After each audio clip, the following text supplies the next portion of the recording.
Dear friends, partners and children of Turkmenistan, as my mission in Turkmenistan is coming to an end, I would like to take this opportunity to express my sincere gratitude for the support, encouragement and cooperation I received from all our national and international partners in Turkmenistan throughout this journey. It has been an honor for me to contribute to the country's efforts to protect and fulfill the rights of children for the past 2 years. Looking back, this time was truly a special one. It was full of special milestones, both for Turkmenistan, who celebrated important anniversaries, as well as for our work as UNICEF, which has continued to expand.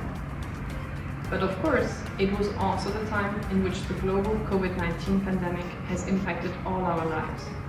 And we had, and we still have, to prioritize our joint work to keep children and families safe and healthy, to support them, and to really build back a better world for children.